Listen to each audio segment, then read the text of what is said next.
this past December with Children's Hope Chest. And we have with us today Lee Larkin, Jake Sostek, Karen Lyons, and I'm Julie Sostek.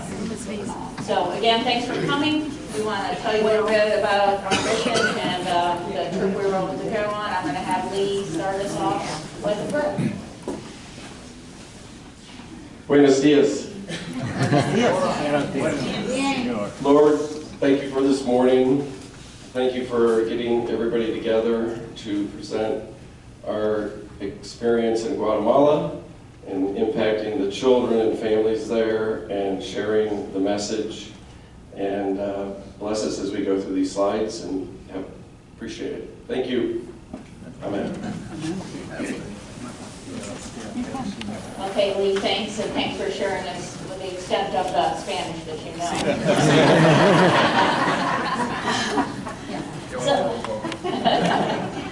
So anyway, get started here. We partner Zion and Faith, Lutheran off of Telegraph. We partner with Children's Hope Chest and OMBI. Children's Hope Chest is an organization in Colorado Springs, based out of Colorado Springs, who supports building relationships with children across the world, and they definitely focus on, obviously, children in poverty. At the two sites that we work with in Guatemala, there's an organization that is on the ground in Guatemala called OMBI. When Zion went to do their initial trip and investigating what organization they wanted to work with, one thing that they found that was so strong at these sites in Guatemala was OMBI's presence. So that's the group that you see up there. But the blessing is that they started their program, gosh, was it 15 or more years ago, just by taking their family. There's Anna is the leader of OMBI, her and her husband would just load up their car with supplies. They'd drive to the impoverished neighborhoods in Guatemala, open up the trunk, the kids would come, and they would provide supplies, and they'd provide love and support and share God's word. And that's how as they did that, more people from the community would start to come, and that's how they built their OMBI organization. But anyway, the blessing of that is that they're still doing it today. So the consistency is sometimes hard to find in an organization like this. We've been going since 2018. I've been working with the same people since 2018 on the ground, the leaders on the ground. That's a huge blessing as this organization continues to grow and build these long-term relationships. There's two sites that Zion and Faith support. And we took a team of 9 this past December. We usually take a team of, I'd say, 9 to 11 or so. Karen's been a couple times. Lee's been 2 times. This was my 4th trip and Jake's 1st trip. So, but anyway, we support 2 locations. The top location you're looking at there is in Verbena. Is in Tecpan. Panama Cook, it's a small village in the countryside of Guatemala, and the bottom location is in Verbena, and that is in the heart of Guatemala City. So each site probably has 80 to 100, 60 to 100 kids in their program, maybe even up to 120 kids in their program at one time. I equate it kind of to a vacation Bible school. The kids come when they're out of school, or they come on Saturdays. When we're there, we're not always with all the kids, but they do support a lot of kids in their program. We'll continue to talk about that as we go forward. So, let's see. I'm going to hand it off to you, Lee. Do you want to talk a little bit about Guatemala? Yeah, Guatemala, 18 million people. 50% of them are 19 years of age or younger.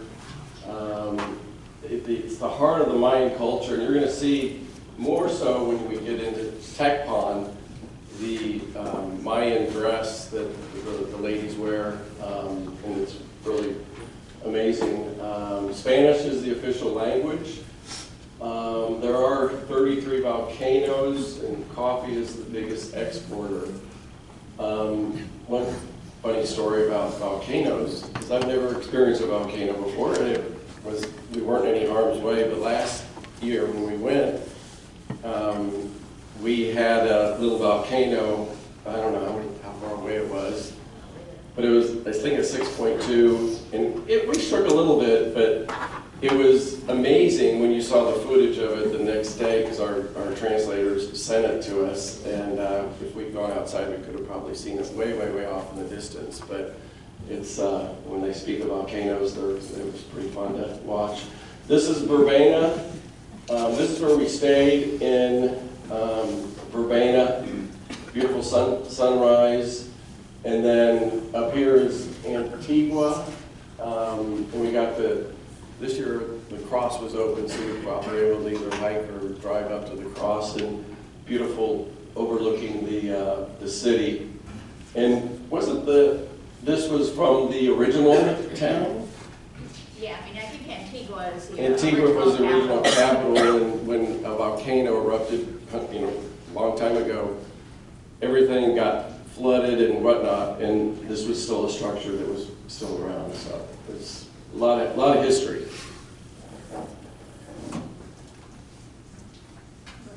Sure. So the two sites we visited were, as my mom said, in Verbena and Tech Pond.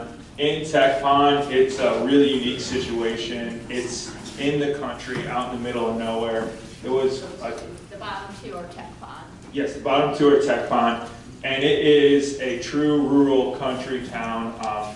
The families there are a lot more intact than in Verbena. They do have a really great family support and structure. The parents are in the kids' lives really well, but the thing that's unique there is the kids are heavily incentivized to start working at a really, really young age, to go into the fields and help support for their family. What age did they start? Like 12. Yeah, 12. And they leave school when they're 12 and they go to work, and that's the only level of education they get.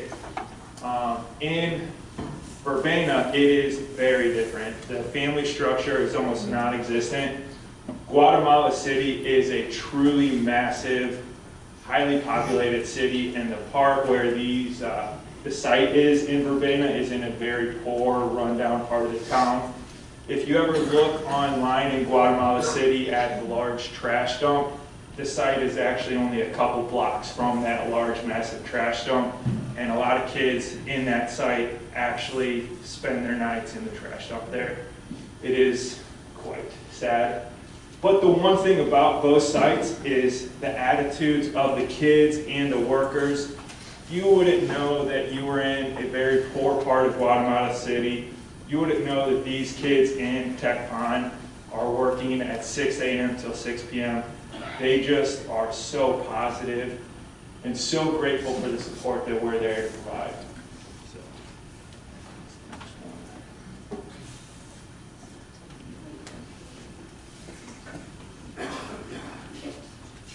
Yeah, these just some shots of activities that we do. The first young man, remind me, he is somebody's. He is about Becky's. Becky Prayer Reed's partner. prayer partner. Yeah. So one of the things when we first started this is Hope Chest actually came to church. It was when Pastor Rice was here, and you could sign up for a prayer partner and support monetarily through Hope Chest an individual. And they still have that program. It's done a little bit differently now in that the person in Guatemala has a choice of several people that want to support someone, and then they kind of pick somebody they feel is a match with them. But that's who that young man is. And the second one is Julie with her prayer partner in the red shirt, who you've had since the get-go, 5 or 6 years. Since 2018. And and then that's his grandma. His grandma, his mom, and his grandma and his mom. Yep. Right. And then the third one on the top was just when, I think they were presenting us gifts of cards that they had made. So, and then the bottom are just different shots. The last one is the man from Faith in Oakville, and that's his prayer partner, who is probably, is she moving on? Because she's out. No, She's she reached came- her age. No, she came back, so, Oh, okay. yeah. So Bill has had his prayer partner also since 2018, and when we arrived at Urbana, he was told that he didn't think he would get to see her, which of course we know there's never a guarantee that, you know, we'll get to see our prayer partners. But anyway, because for some family violence reasons, I think her mom and her had to relocate to another area. What we found out the second day is those issues had sort of resolved, and she was able to come back. And so it was a surprise. He didn't know that she was going to be able to come back, and they got reunited. So it was a great blessing because they really do stay in contact. They write each other, and that's part of the program, is to correspond with your prayer partner. I think I have on the handout, and yeah. So currently there's 95 sponsored children and 40 unsponsored children at our sites. So, you know, as we're going through this slide, a little plug here, if we could, to encourage anybody who doesn't have a prayer partner, who, you know, to prayerfully consider supporting one. I'd be happy to talk to anybody, or there's information on the website, or however. But anyway, 40 unsponsored children, and you'll see as we go through the slides, one thing, it's not just money.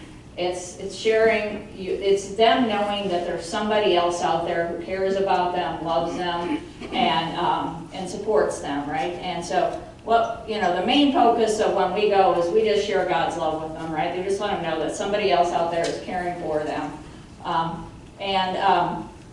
Another thing that they get from the program is nutrition. And when we started going back in 2018, we really noticed the malnutrition with the children. You know, you'd look at a child and you'd think they were maybe 6, and you'd find out they were 8 or 9, right? Just because they were so malnourished. We've definitely seen a major improvement in that. When they go to the site, they get breakfast, they get a snack, and they get lunch. And that is major in this very impoverished community. So that's a little bit about the friendship model. If I might add on this, I thought it was pretty cool.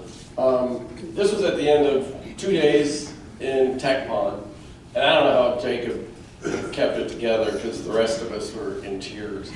This little girl was sobbing because we impacted her, and the love we shared, and playing, and stories and everything. I mean, you were amazing because and that was the first time I saw her. She wasn't there last year. correct. But anyway, we impact the kids. They love to see us every day. And anyway, I just had to share a little on that. Okay, so yeah, another major part of the program, besides the children and the love with the children, the support for the children, is trying to help the families become sustainable, right? Trying to help them sustain their families and the program. So phase one of the program for Zion and Faith was the friendship model, the sponsorship model. Phase 2 was the empowerment program. And this program, it's taken a few years to get off the ground, but I will tell you, they did an amazing job in thinking through how these programs would work. But anyway, the 2 programs that are going on right now are the Chicken Coop program, which I think some of you have heard me talk about before, which started on our trip before last, and that is obviously in Tech Pond out in the country.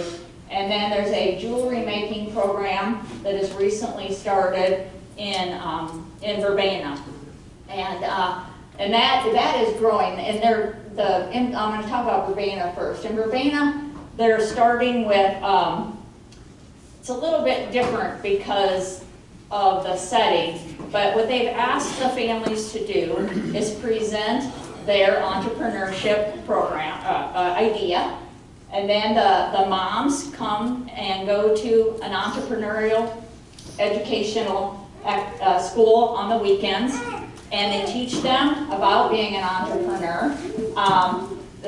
They presented ideas like a bakery, I want to have a bakery, I want to provide baked goods, I want to make jewelry, I want to provide birthday parties, right? And things like that. And then you get a loan to start your program, but then you have to, you sign a contract, you pay that back, and you even pay above and beyond that as a family in the program, because then you support the next families that want to be part of the program. So it's all about sustainability. They really think this through. The staff is very educated in this process. I think we learned, and then the chicken coop program, like I said, kicked off in 2022.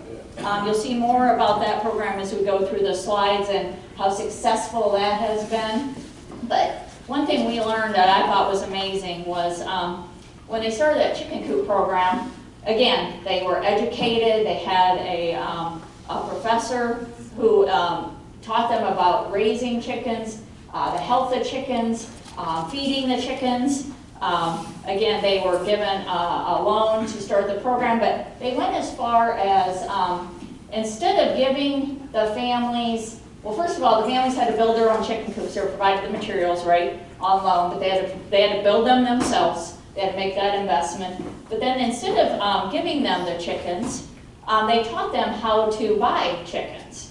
Because the example they gave is, because if I give you a chicken and that chicken dies, well then I gave you a bad chicken, right? That's my problem. But if I teach you how to pick out that chicken and how to raise that chicken, then that's your chicken. So I was like, to think it through to that level to me was very impactful. And that's just how they're really working through these programs. I thought there was one other thing I was going to say, but I can't think what it was. So The jewelry is in the city.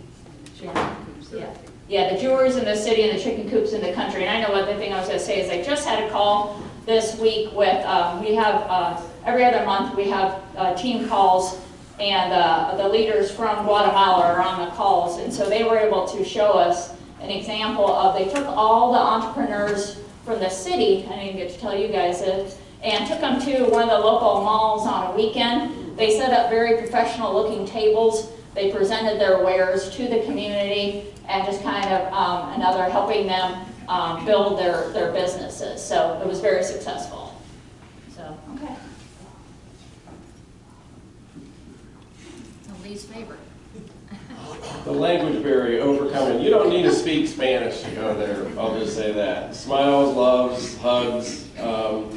And you can see in the slides, we have jump rope going on.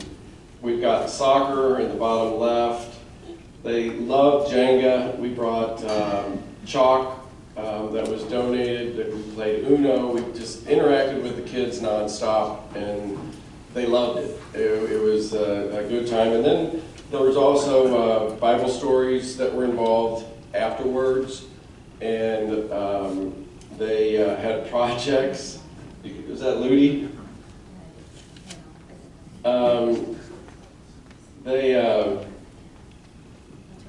Okay. Again, here we had Twister and Uno and some other games going on. Marbles. They love marbles. We brought 2 bags of 50 marbles, and they were like hotcakes. I mean, I don't think, we left it with the kids, but I think we need to bring more next year, because we had to empty some pockets, so we had some for the next day. But it was pretty funny. But the fun did continue. And then we also, like I said, had some Bible studies and some creative craft projects. So the next slide. So as we talked, Children's Hope Test begins physical, emotional, spiritual, and the physical is the meals. These ladies that oversee both sites, there's 2 in Verbena and 1 in Tecpon. I don't know how they do it. These kids listen, they behave, they're young kids, and they have to make their own snacks. I mean, they'll go to the grocery store and pick up the food, and one of them has to get on a bus to get to the place, and sometimes the mothers do come and help. But they're good meals, warm and nutritional. And as Julie said, it's breakfast, snack, and a lunch. And here you can see the older kids were really neat because they might be on break too, and they'll come back and help. And that was really encouraging. A child that's been there, growing up in the system, and then they come back and help. But you can see the kids and having a good time.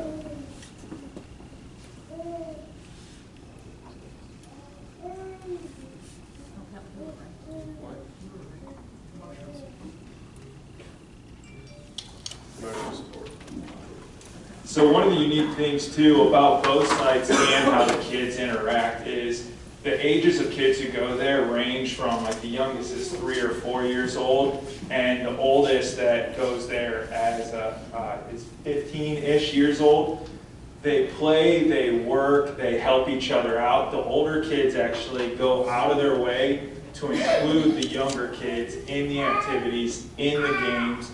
When it's arts and crafts time or Bible study time, the older kids will go, and they're not told this, they just have developed this way through the leadership of the women who are running the site. They will go and sit with the younger kids to help the younger kids. So the older kids have been taught through Candy and Anna that, you are not just students here, but you are also helping us teach and raise the younger kids. When they're playing the games and playing the soccer, the older kids, first of all, they're ridiculous at soccer, it's unfair. But the older kids will be going, all out, full speed, on concrete, playing soccer, and then when the little kid comes up to them, they just naturally know to, be more nourishing, take their time, they'll play with them, they'll let the little kid win sometimes. It's really great, the kind of community they've built there, just with the kids and the 2 women at the site.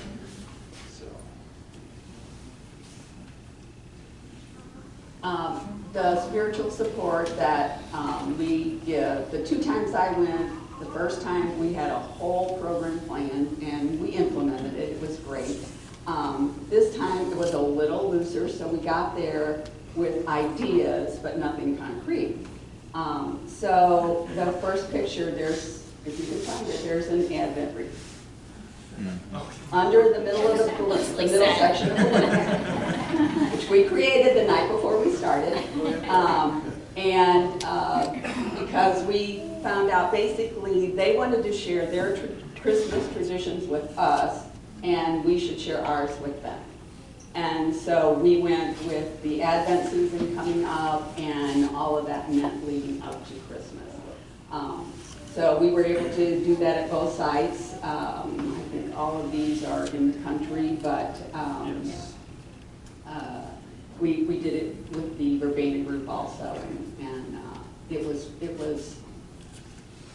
wonderfully received by the children, and when they had their turn to share with us, they were happy to share. So There's more than okay. There's more of the sharing there. Karen. So the city top 3, they're all the city actually, yeah. Where we each went through each week of the Advent season and presented to them. And then the third one on the top, that's the leader holding the string of firecrackers. And because that is a big part of their celebration. So they wanted to do that for us. And that's the last picture where they all stood back and watched. It wasn't quite as calm when they presented the puck or whatever, and the kids all wanted to do it right away, and we were just in awe of all these little kids doing like that. But nothing we see here.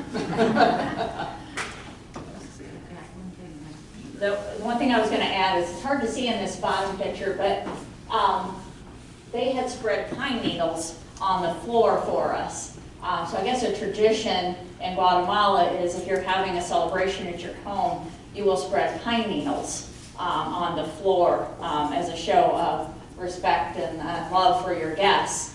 And so interestingly enough, you will see when we end up in Tech Pond and they are providing a meal for us. They also prepared the pine needles and spread them on the floor. And then after we were done, they carefully gathered up the pine needles because they were going to use those again at the celebration. But just the thought that they put into showing their love back to us and appreciation back to us is sometimes quite amazing. And again, we see so many examples of God having his hand in our trip. As Karen said, you know, it's kind of loose a lot of times when we go. We're never quite sure exactly what they want us to do, but we're going to do whatever, you know, whatever it is that we're going to follow their lead basically for their program. And it was really great. You'll see it in another slide, but we didn't know we were going to do Christmas traditions. But some of the Zion students had made gifts for us to take to the Guatemala students, and one of the gifts was a Christmas ornament. So it just was absolutely perfect that we were able to share those Christmas ornaments with them as we shared our traditions. So God knew, obviously. Yeah, so I guess I'll keep going with this one. So yeah, we, again, grateful for the partnership with the Zion teachers and students, something we're hoping to continue to grow. But the students in the classrooms provide a pile of gifts for us to take. Bracelets. And the kids love these. Bracelets, necklaces. The kids love them, the moms love them. The kids make cards, they make ornaments, whatever they do, we find a way to utilize it in our program, and it just, again, shows the kids in Guatemala that somebody else is thinking about them, somebody else loves and cares for them. And we send pictures back to Zion, and I know they get shared in the classrooms and they get shared at chapel, and it's just a great partnership, I think, to get the kids even more involved. Family visits? Yeah, when we were in Tecpon, up in the village, not in the city, we were able to go to family visits, and these are their homes, and you can see in this one they have a Christmas tree, and they were all excited that we were here to visit, and the daughter sang. The two girls sang the songs they were going to sing at church, Yeah, remember? yep, they sang songs for us, and it was really, really neat to see it. But there's, you know, it looks impoverished, and it is, but there's so much beauty in the countryside. I mean, the flowers that God provides, and the plants and the vegetation, and these people are just gracious and open up their homes to us.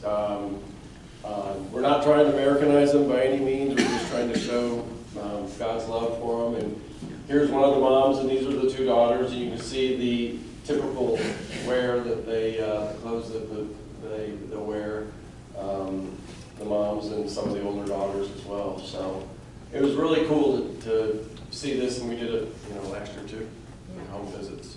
Yeah, and that dress isn't just for our benefit. No. I mean, that is Every their everyday dress. This is the second one in group. So this is another one of the houses. This family was pretty cool. You can see mom, dad, and kids. And they had built, back here is a chicken coop, which I think is this one. And let's say, I think they started out with 15 hens and 1 rooster. And these guys had 3 roosters by now and multiple hens. And they're able to eat have breakfast with the eggs, and then they also are able to sell them for to help sustain the family. But we're so proud of them, and it was just so cool to see the family unit there all pitching in, and the kids, and this program was great after digging post holes last year, and now to see the results of the labor this year was awesome. Yeah, I think all 3 of those boys were part of the program. Yeah, so go ahead. 11 families participated this year, like I said, 15 hens. This is what was shipped in, and last year we did some post hole digging and get them going. I think the next day, one of the dads had sent this, and he was already done within 24 hours. They were so excited about it. Can we talk more about this? Yeah, More we'll pictures? talk more about that. Okay. So, Yeah, so the program started in 2022 when he keeps referring to the beginning of it, was in 2022. And then so when we went back in 2023, we participated in a graduation ceremony for the 11 moms, for the 11 families that were part of the program. But for that first year, they were not allowed to sell chickens, they're not allowed to sell eggs, they could use them in their families, but they found ways to grow their chickens. And this family that we visited, I mean, they were so amazingly thankful for the eggs that they could feed those boys. You know, that was major for them. When Jake was talking about the children going to work, those 3 boys are all part of the program. It was that oldest boy right there who was probably going to leave, that oldest boy right there that was probably going to leave school to go work in the fields. And yeah, so when we go to the family visits, we listen to them, we ask them how we can pray for them, support them, we pray with them.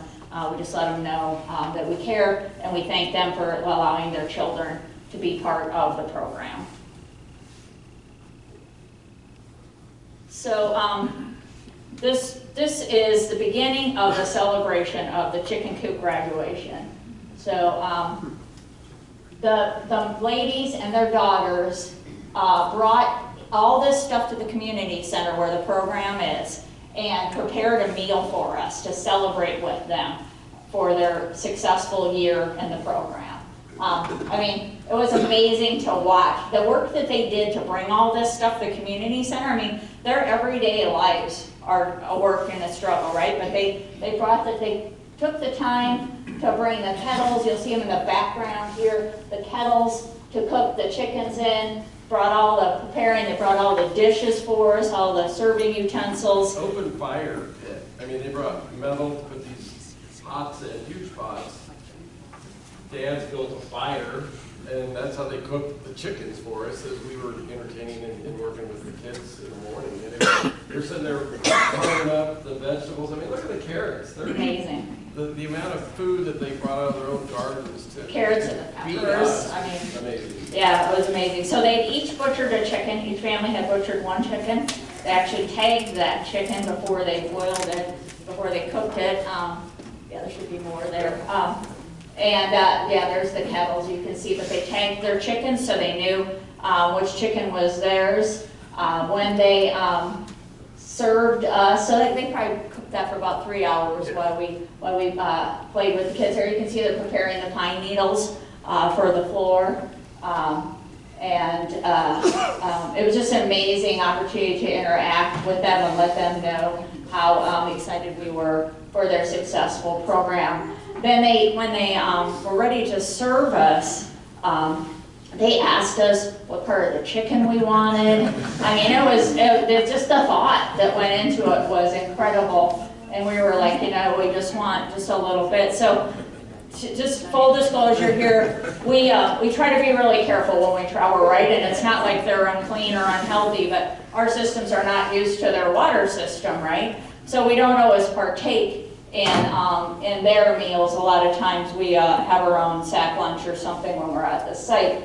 Well, in this case, it was going to be very disrespectful for us not to participate in this ceremony. So there was a little extra prayer at the table, and God provided. We all came out of it just fine. So, but I mean, we knew it was going to be incredible. We knew it was going to taste incredible. But there's always that in the back of your mind. But anyway, a lot of thought and preparation went into that, and from that, then we did a celebration. Karen, you want to talk about that? Sure. So the first one shows the ladies that are part of the project, and they've been in it a year, so this is a graduation ceremony for them. So the head of AMI talked and different things. We don't know all of what was said, but they were very, very calm and reserved. And then we watched, and then a few more things happened. We don't have that picture. I thought that was over. But by the end of the service, Set. they were, They really are laughing. oh yeah, okay. Sorry, I missed that. Oh, So right here. they became relaxed, and the interpreters were able to share some things, and so it was a wonderful bonding experience. And as mothers, you can see the lady with Julie, they're all very proud of what they do and how they can serve. And for the women in this community, it's really important because of their culture. They don't quite hold the position that the men do. So this is a big step for them and something that's very important in their life. Plus the kids are there and they can be very proud of mom and all they've done over the last year or two and an influence on the kids. And it was just, they were so proud of the certificates and us being there. And one of the things too that happened is each of the women had to take a turn and say, you know, how many chickens they started out with and how many they're at now. And that was really exciting to see because some of them valued the eggs a lot more. And then there were a couple women who have a keen eye and they were at 38 to 40 plus chickens in a year from 15. And when they said those numbers and some of the other women heard it, they were like, what is going on? They are doing a great job. They're taking a ton of pride with it. And this year they're getting ready and they're going to start looking into co-op ideas. They're hoping to start selling the chickens to local resorts for food, lunches, and dinners because they are all natural chickens too that they have. So they are able to sell them for a higher margin than just a normal chicken. So it's really exciting what they're doing down there. They also have a communication network between them. So They use WhatsApp. share best practices type of thing. And the professor is on the WhatsApp group too, so he still stays in touch with them all the time. If they have questions about diseases, they know how to, they're basically vets, farmers, Yeah. everything. Yeah, just the sense of pride, I think is incredible, and this program will be expanding now. So they're giving back to the program so that they can open it up to more families. More families are currently today being vetted to be part of round 2 of this program. So yeah, very successful. Some more of the sharing there. Oh, okay. Yeah, not that I need now to talk louder. So, but we were very blessed this year. Staff is always part of the process, but this year even more. We had multiple opportunities to meet with the staff. So this is Velma. Velma's the teacher in Tech Pond. She's been there since, long before us. This is Condi and Abby. They have both been at the Verbena site. I mean, the amount of hours and resources that these ladies give to these programs, I don't think you can put it into words. So, and the love that they have for the kids and the kids have for them is amazing. Velma is the one who takes the bus. She walks probably a couple miles and takes a bus 30, 40 minutes every day to get to and from the site. She is a trooper. Both sites are at a community center in their areas. But anyway, just being able to, when I talked about the sustainability program and the thought process that they went into developing that program, we learned that by having these meetings with the staff and them sharing, how they're developing their programs in their communities. So that was a big blessing this year. Anything else you guys can think of there? We had dinner with Anna. Oh, yeah, here. And she's the one that her dad took her with the truck and handed the toys out as a kid. And now she's continued this program. I think she has 11 sites or something. Yeah, 9, I think 9. 9, but we sponsored 2 of them. So it was really nice. We did it last year, had to be able to sit down and, talk with her. And that was great. And then, this was at one of the dinners. And then we had the following day, the wrap up, we had some of the staff from OMBI that was there, or Children's Hope Chest. Both. Both. that came and talked with us about their program that they also do elsewhere.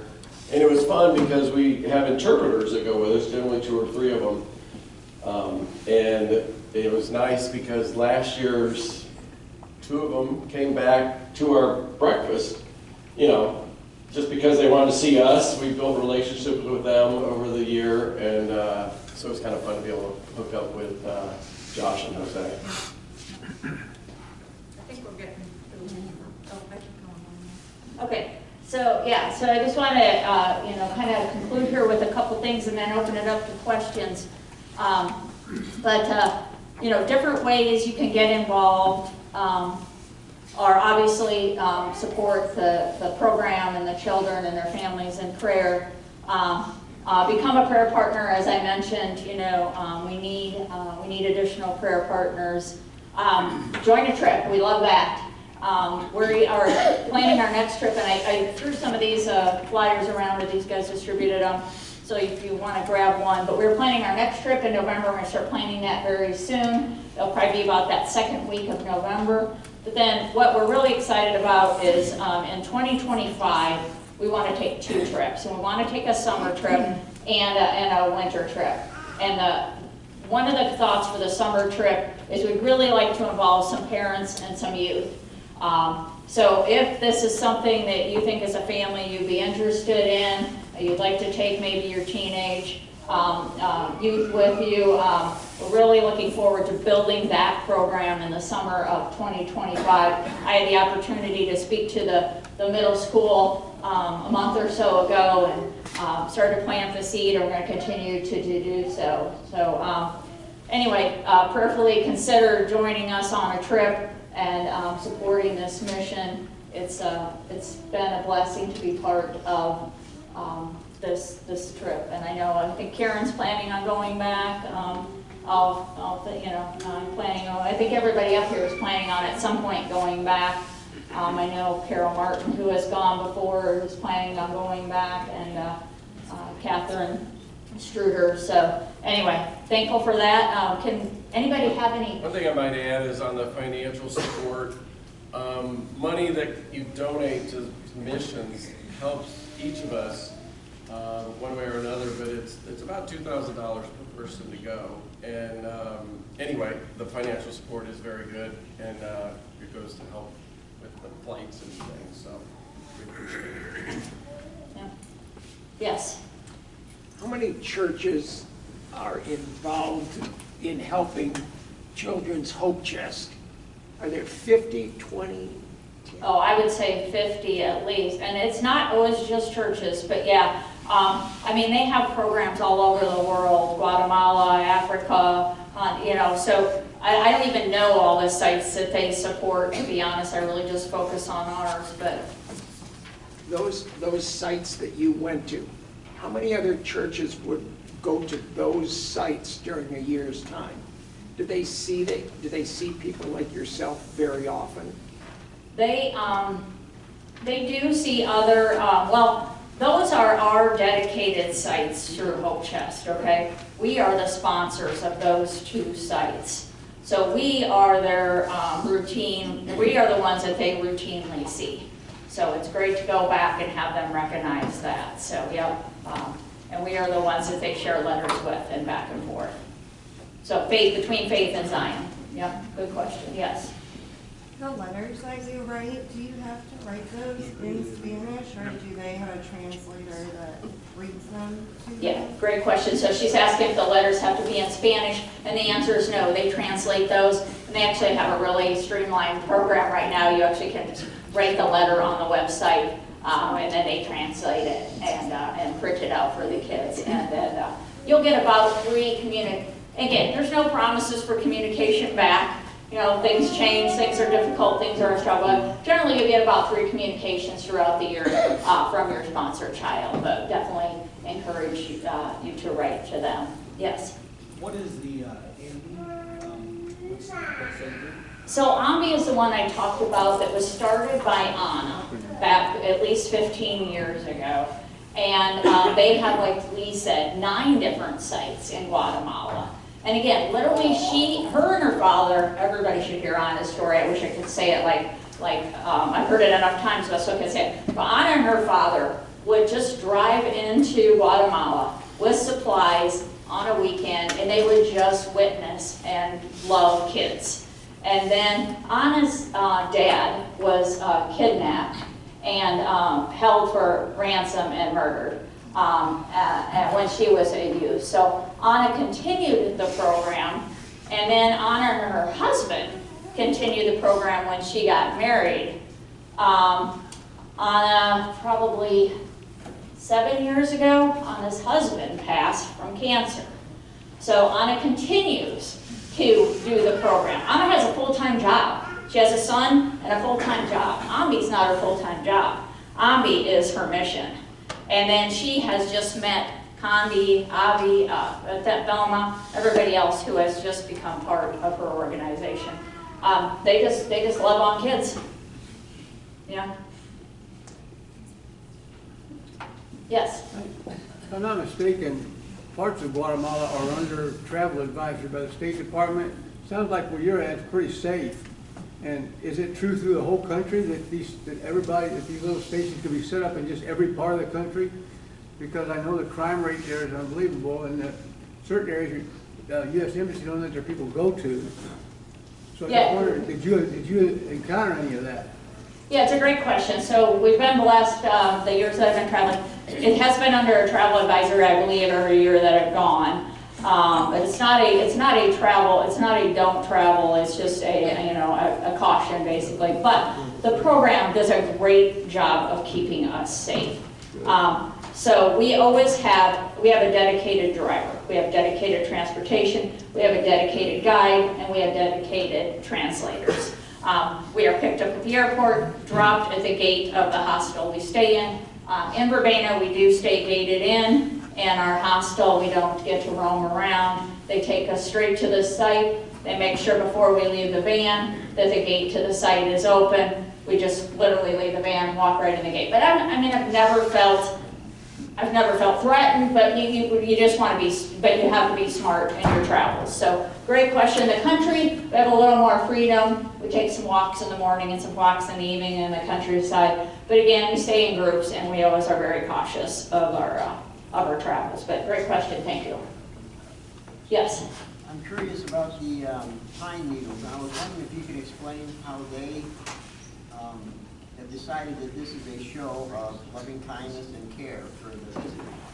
So one of the reasons for the pine needles is A, most of their flooring is dirt floors, and B, the pine needles, when they're pulled right away, look nice and pretty and green, and they smell really fresh.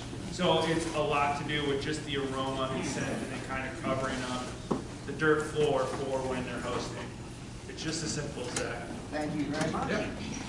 Glad somebody knew that answer. Yes. The 40 unsponsored children, are they separated out and do not get the food? Or? No, definitely not. They don't know. They don't notice the difference per se, other than they aren't getting the letters, and they're not having that relationship with somebody from a letter writing campaign. But otherwise, they definitely do not notice any of that. The money that we provide as sponsors goes into the overall budget of the programs. Yeah, great question.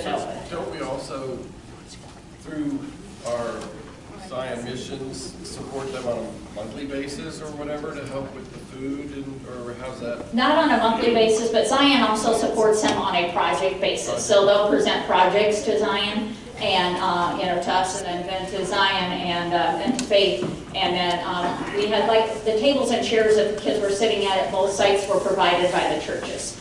They're working on a couple presentations right now. One is continuing to grow the empowerment program. They're going to need some more funding for that. Two is a scholarship program that we talked in depth with the staff, and something we were interested in is these kids that are aging out of the program, what happens to them, and how can we support them in their education. I mean, we just had one of the boys graduate as valedictorian from his class. It's like, okay, how can we empower him to continue his education? So that's something we're heavily, prayerfully considering and helping with. So yeah. No. I was just wondering if there's any work being done to house the children that you said are living in trash. Yeah, so they are living in their home in the outskirts of the dump. So they have a home. They have probably one parent in the city, probably not two. Maybe some extended family. But, I mean, I use the word home loosely, right? But say they are living in the outskirts of the dump, and a lot of times the parents are working in the dump. What they do is they go gather, they gather items from the dump and then reuse or resell those. I mean, that's part of their job. That's how they make a living. So it's a very, I got to tour that one time and they felt it was somewhat safe. We got to walk to that area about 4 years ago. It's a tough thing to see, for sure. Thank you. Yep. Other questions? Great questions. I do have one question about the demographic that they gave early, about the age of the children being mostly under 19. The population you said, I think. Yeah, 50% of the population is under the age of 19 years old. Is there a, Yeah. why? So a lot of it is just to do with the cultural differences. So the fact that when they start working at 12 and 13 years old. They get married, well, they don't really They have families. They have families starting at 14 and 15 to help bring on more future workers. So it's just more of an old school kind of traditional vibe, especially in the rural areas. I would assume that healthcare is part of that too, right? They're probably not living as long as, you know. But that was a fact that we learned this time that we thought, I'm glad you brought it up, we thought it was an amazing fact, right? And it just shows the level of support that they're going to continue to need. And the reason for the problems that we're encountering, right? So it was a great point. Anything else? Any other questions?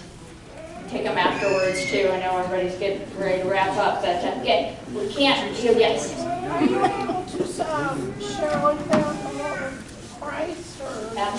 Absolutely. They, as part of their program, almost every time they're in session, they're talking about, they're having a religion education, a Bible study, or some program on Christ and religion. Religion is a big part of their lives and the program.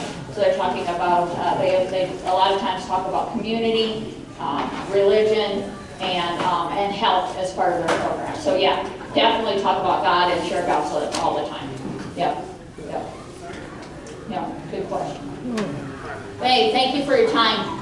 Really appreciate this attendance and appreciate your prayer and your support of the program. So, thank you.